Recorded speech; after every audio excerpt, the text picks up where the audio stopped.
अवां breaking news share कंदासीं। कराची खां रेंजर्स ऐं पुलिस जी तंगवाड़ी में कार्रवाई थी। 21 जवाबदार गिरफ्तार करण जी दावा कई वई। ब्रेकिंग न्यूज़ है नाज़रीन, अवां शेयर कंदासीं। सिंध रेंजर्स ऐं सिंध पुलिस गॾियल कार्रवाई कई आहे। तंगवाणीअ में कार्रवाई कई वई आहे। 21 जवाबदारनि खे गिरफ़्तार करण जी दावा कई वई आहे। रेंजर्स तर्जुमान जो चवणु आहे त सैफल लाड़े वारे इलाइक़े में कार्रवाई करे बगे गैंग जा मोर्चा तबाह कया विया। गिरफ़्तार जवाबदारनि में उस्ताद अला रखी निंदवाणी जे क़त्ल जा सहूलतकार बि शामिल आहिनि। गिरफ़्तार जवाबदारनि में मुख्य सहूलतकार अमानुल्लाह संदसि पुट ऐं मक़ामी वॾेरो यार मोहम्मद भी शामिल आहे। एक भेरो ॿीहर अवां अहम ख़बर शेयर कंदासीं। रेंजर्स ऐं पुलिस जी तंगवाड़ी में कार्रवाई में 21 जवाबदार गिरफ्तार करण जी दावा कई वई। अवां खे आगाही ॾेई रहिया आहियूं। सैफल लाड़ो वारे इलाइक़े में कार्रवाई करे बगे गैंग जा मोर्चा तबाह कया विया। रेंजर्स तर्जुमान जो इहो चवणु आहे।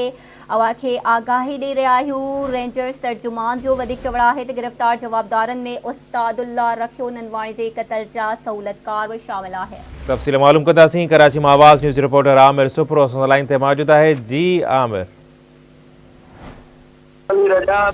पाकिस्तान रेंजर्स ऐं पुलिस जेको आहे कच्चे वारे इलाइक़े में गॾियल कार्रवाई कंदे जेको आहे 21 मुलज़िम जेके धाड़ियल आहिनि उहा गिरफ़्तार करण जी दावा कई आहे। रेंजर्स तर्जुमान जो चवणु आहे सिंध ज़िले कंदकोट में तंगवाणी ॻोठ भरिसां जेको आहे रेंजर्स ऐं पुलिस मुश्तक़ा कार्रवाई कंदे 21 जेके धाड़ियल आहिनि उनखे गिरफ़्तार करण जी दावा कई आहे।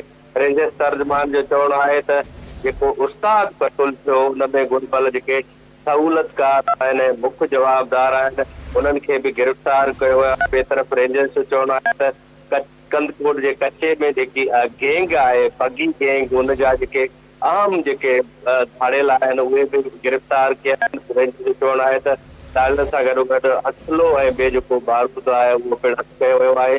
पर इब्तिदाई तौर ते रेंजर्स तर्जुमान जो चवणु आहे त कच्चे में कुझु ॾींहं पहिरियां क़तल थींदड़ जेको उस्ताद हुयो हुनजो जेको मुख्य मुलज़िम कातिल आहे उनखे गिरफ़्तार कयो वियो आहे।